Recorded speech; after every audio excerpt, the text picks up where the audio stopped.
Good morning, dear students. Welcome again on SKS nursing academy. Students, आज की इस class में हम डिस्कस करेंगे एक्यूट रेस्पिरेटरी डिस्ट्रेस सिंड्रोम या ARDS के बारे में। ARDS या acute respiratory distress syndrome acute respiratory failure का एक टाइप है, या मैं कह सकता हूँ रेस्पिरेटरी सिस्टम जो अपन पढ़ रहे थे, मेड सर्ज पढ़ रहे थे, तो रेस्पिरेटरी सिस्टम की एक डिजीज है ARDS। तो उस ARDS के बारे में आज के इस वीडियो के अंदर हम डिटेल से डिस्कशन करेंगे। तो बात करते हैं सबसे पहले डेफिनेशन की कि एक्यूट रेस्पिरेटरी डिस्ट्रेस सिंड्रोम होता क्या है।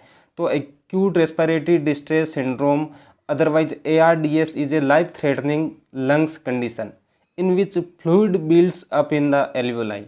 मीन्स ये एक लाइफ थ्रेटनिंग कंडीशन होती है पेशेंट की, इवन इस कंडीशन के कारण डेथ भी हो सकती है। कैसी होती है? लाइफ थ्रेटनिंग कंडीशन होती है। देन होता क्या है इसके अंदर, तो जो लंग्स की हमारी फंक्शनल यूनिट होती है, मीन्स एल्यूलाई होती है लंग्स की, उस एल्यूलाई के अंदर क्या हो जाता है, फ्लूइड का एक्यूमुलेशन हो जाता है। एल्यूलाई के अंदर फ्लूइड कलेक्ट हो जाता है, जिसकी वजह से फ्लूइड कलेक्ट होने के कारण एल्यूलाई प्रॉपरली गैस एक्सचेंज नहीं कर पाएगी, लंग्स अच्छे से गैस एक्सचेंज नहीं कर पाएंगे, बॉडी में ऑक्सीजन का जो लेवल होता है वो डिक्रीज हो जाएगा और पेशेंट के अंदर रेस्पिरेटरी डिफ़िकल्टी, डिस्पनिया, ये सिम्टम्स देखने को मिलेंगे। और अगर कंडीशन सीवियर हुई तो पेशेंट की इस कंडीशन के कारण डेथ भी हो सकती है। तो यही होता है ARDS की। ARDS is a life threatening condition in which fluid collects in the alveoli. Lungs के अंदर फ्लूइड का एक्यूमुलेशन हो जाता है। Then alveoli fills with fluid or result in severe dyspnoea and hypoxia. तो जब एल्वियोलाई के अंदर फ्लूइड कलेक्ट हो जाएगा तो एल्वियोलाई एडिक्वेटली गैस एक्सचेंज नहीं कर पाएगी।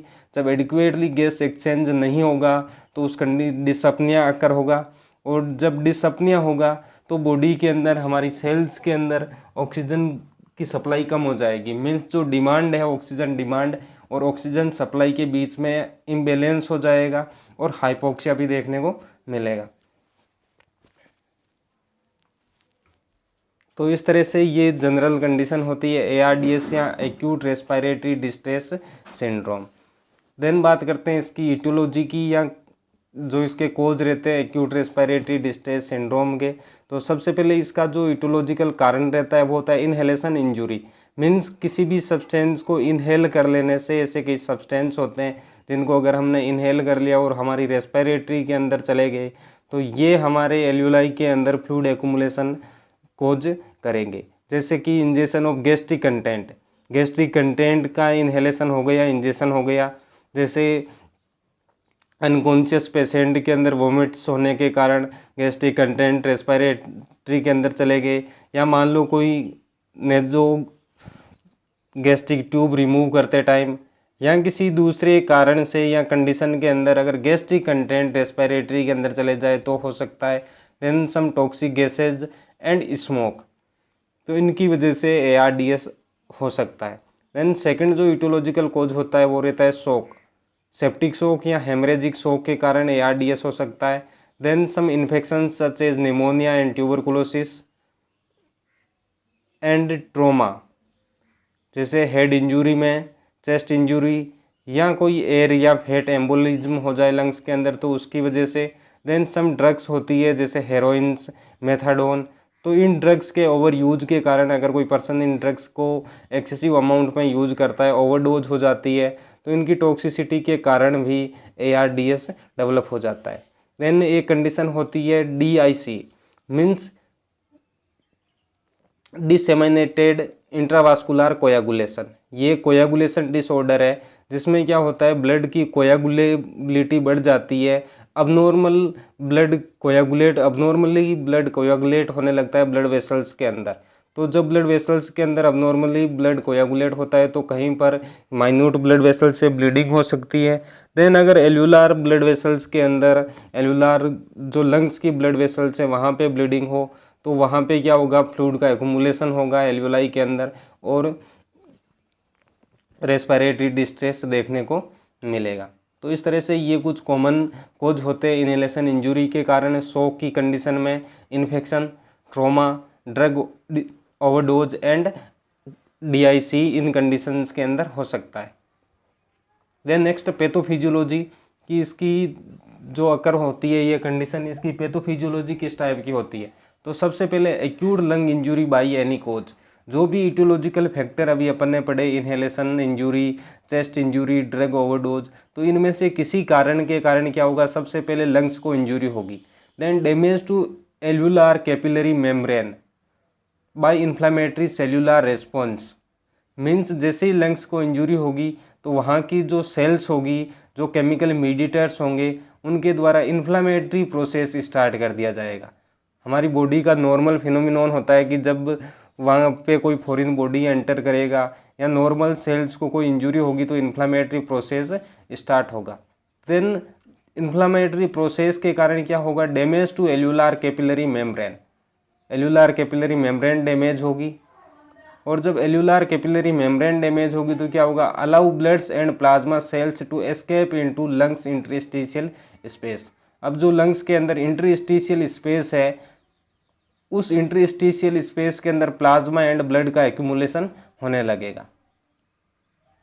और जब इंटरस्टिशियल स्पेस के अंदर प्लाज्मा और ब्लड का एक्यूमुलेशन होगा तो इंटरस्टिशियल प्रेशर होगा वो इंक्रीज होगा। और अगर एक लिमिट से ज़्यादा इंटरस्टिशियल प्रेशर इंक्रीज हो जाए तो वो बढ़ा हुआ इंटरस्टिशियल प्रेशर क्या करेगा, एल्वुलार मेम्ब्रेन को डैमेज करेगा। एल्वुलाई की जो मेम्ब्रेन होगी वो डैमेज हो जाएगी। देन जब एल्वुलाई की मेम्ब्रेन डैमेज हो जाएगी तो ये एक्यूमुलेटेड प्लाज्मा और ब्लड एल्वुलाई के अंदर एंटर कर जाएगा। देन एल्वुलाई के अंदर एंटर करके क्या होगा, जब एल्वुलाई पढ़ते हैं तो एल्वुलाई के अंदर टाइप सेकंड सेल्स होती है जो सर्फेक्टेंट का प्रोडक्शन करती है, सर्फेक्टेंट का प्रोडक्शन करती है। और सर्फेक्टेंट क्या करते हैं, लंग्स की जो एल्वुलाई की जो सरफेस टेंशन होती है उसको बढ़ाने का काम करते हैं। सर्फेक्टेंट एल्वुलाई की सरफेस टेंशन को इंक्रीज करते हैं, जिसकी वजह से लंग्स की कॉम्प्लायंस इंक्रीज होती है, मीन्स गैस एक्सचेंज करने की कैपेसिटी इंक्रीज होती है। इसके अलावा ये सर्फेक्टेंट लंग्स को कोलेप्स होने से प्रिवेंट करते हैं, मीन्स एटलेक्टेसिस डेवलप होने से प्रिवेंट करते हैं। तो अभी क्या होगा, एल्वुलाई के अंदर एल्वुलार मेम्ब्रेन डैमेज होने के कारण एल्वुलाई के अंदर फ्लूइड एंड ब्लड का एक्यूमुलेशन हो गया, जिसकी वजह से जो सर्फेक्टेंट प्रोडक्शन करने वाली सेल्स थी उन सेल्स का डैमेज हो जाएगा। Damage surfactant producing cells which decrease surfactant production. अब सेल्स डैमेज होगी तो सर्फेक्टेंट का प्रोडक्शन डिक्रीज होगा। देन सर्फेक्टेंट का प्रोडक्शन डिक्रीज होगा तो गैस एक्सचेंज की कैपेसिटी डिक्रीज हो जाएगी, means decrease lungs compliance.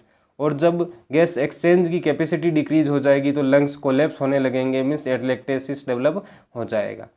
Then इसके बाद रेस्पिरेटरी ब्रीथिंग का वर्कलोड बढ़ जाएगा लंग्स पे और गैस एक्सचेंज इम्पेयर्ड हो जाएगा और एंड में क्या होगा, रेस्पिरेटरी फेलियर डेवलप हो जाएगा। तो इस तरह से ये पैथोफिजियोलॉजी होती है इस डिजीज की कि एक किसी पर्टिकुलर कोज के कारण कैसे एल्वुलार मेम्ब्रेन डैमेज होगी, देन सर्फेक्टेंट सेल्स डैमेज होगी, सर्फेक्टेंट बनने की कैपेसिटी कम होगी और रेस्पिरेटरी फेलियर हो जाएगा। देन इसके क्लिनिकल फीचर्स इस टाइप के देखने को मिलेंगे अपने को। सबसे पहले severe shortness of breath, then tachypnoea, dyspnoea, decrease breath sound, जो ब्रीथ साउंड होंगे वो डिक्रीज हो जाएंगे। Anxiety, anxiety is acute manifestations of ARDS, means ARDS अगर किसी पेशेंट के अंदर हो रहा है तो सबसे पहला जो क्लिनिकल फीचर्स होगा वो देखने को मिलेगा उसके अंदर एंजाइटी। देन लंग्स के अंदर फ्लूइड का एक्यूमुलेशन होने के कारण पल्मोनरी एडिमा हो जाएगा। देन क्रैकल्स देखने को मिलेंगे। इसके साथ ही लो ब्लड प्रेशर। और इस कंडीशन को डायग्नोस करने के लिए अपने को क्या करना होगा, एर्टीरियल ब्लड गैस का एनालिसिस करते हैं। एर्टीरियल ब्लड गैस मीन्स जो आर्टेरियल ब्लड के अंदर dilute oxygen, carbon dioxide, bicarbonate या ब्लड की pH है उनको अपन असेस करते हैं। तो ARDS के अंदर जो PaO2 partial pressure of oxygen होता है वो बिलो 60 mm ऑफ Hg देखने को मिलता है। इसके साथ ही रेस्पिरेटरी एल्केलोसिस ऑल्सो में बी प्रेजेंट इन ARDS, इसके अंदर रेस्पिरेटरी एल्केलोसिस भी अपने को प्रेजेंट मिल सकता है। देन चेस्ट एक्सरे करवाते हैं अपन ताकि लंग्स के अंदर कितना फ्लूइड कलेक्ट हो रखा है उसको आइडेंटिफाई कर सके और ज़्यादा अच्छे से इमेजिनेशन करने के लिए लंग्स की CT scan and pulmonary function test इन सब चीज़ों के थ्रू अपन इस कंडीशन को डायग्नोस कर सकते हैं। डायग्नोस करने के बाद इसका जो मैनेजमेंट होता है, वैसे तो कोई स्पेसिफिक मैनेजमेंट नहीं होता, सिर्फ सिम्टोमेटिक मैनेजमेंट किया जाता है।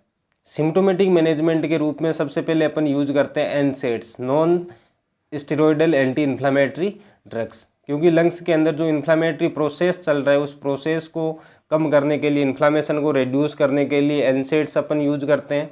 इसके अलावा ऑक्सीजन एडमिनिस्ट्रेशन कर सकते हैं पेशेंट के अंदर, मैकेनिकल वेंटिलेटर यूज कर सकते हैं। देन अगर कोई इन्फेक्शन के कारण कंडीशन डेवलप हुई है तो एंटीबायोटिक्स ड्रग्स। देन अगर डीआईसी के कारण हुई है एंड एआरडीएस के अंदर क्या होता है, पेशेंट के अंदर थ्रोम्बस फॉर्मेशन होने की भी रिस्क रहती है, या इसके पीछे का कोई कारण थ्रोम्बस एम्बोलिज्म था, तो ब्लड को कोयागुलेट होने से रोकने के लिए लो मोलिकुलर वेट हिपेरिन भी दी जाती है। तो लो मोलिकुलर वेट हिपेरिन देने के लिए जो इसका रूट होता है, यहाँ पे अपन डिस्कस कर लेते हैं। लो मोलिकुलर हिपेरिन, या जिसको अपन एनोक्सिप्रिन कहते हैं, सबक्यूटेनियस रूट से एडमिनिस्टर की जाती है। देन सबक्यूटेनियस रूट से जब अपन इसको एडमिनिस्टर करते हैं, सबक्यूटेनियस रूट से और अराउंड द एम्बिलिकस, अम्बिलिकस के आसपास की जो स्किन होती है, जो मसल्स होती है, उन मसल्स में एडमिनिस्टर की जाती है। ये प्रीप्रेड सिरिंज के अंदर आती है। इसको एडमिनिस्टर करने के बाद मसाज नहीं की जाती और ना ही इंजेक्शन लगाने से पहले एयर को एस्पायरेट करके देखा जाता है। तो इस तरह से ये जनरल मेडिकल मैनेजमेंट होता है। इसके अलावा नर्सिंग इंटरवेंशन की बात की जाए तो assess level of consciousness every 4 hourly to evaluate cerebral hypoxia. तो पेशेंट के अंदर रेस्पिरेटरी डिस्ट्रेस सिंड्रोम के कारण पेशेंट हाइपोक्सिया में तो नहीं चला गया, इस कंडीशन का पता लगाने के लिए एवरी 4 आवर से उसके कॉन्शियसनेस के लेवल को असेस किया जाता है। देन रेगुलरली वाइटल साइन को मॉनिटर किए जाते हैं पेशेंट के। देन जो डॉक्टर का प्रिस्क्रिप्शन था उसके अनुसार मेडिकेशन से एडमिनिस्टर करना, पेशेंट को फॉउलर या सेमी फॉउलर पोजीशन प्रोवाइड करना, जो कि रेस्पिरेटरी डिस्ट्रेस सिंड्रोम, या अगर किसी पेशेंट के अंदर रेस्पिरेटरी प्रॉब्लम्स आ रही है तो वहाँ पे कंफर्टेबल पोजीशन होती है, फॉउलर पोजीशन या सेमी फॉउलर पोजीशन। तो पेशेंट को फॉउलर पोजीशन या सेमी फॉउलर पोजीशन प्रोवाइड करेंगे। इसके अलावा पेशेंट की जो पोजीशन होगी उसको एवरी 2 आवर्ली चेंज करेंगे, 2 घंटे से पेशेंट की पोजीशन को चेंज करते रहेंगे। तो इस तरह से ये आज की अपनी disease condition. Then next class के अंदर हम डिस्कस करेंगे सार्स या सीवियर एक्यूट रेस्पिरेटरी सिंड्रोम।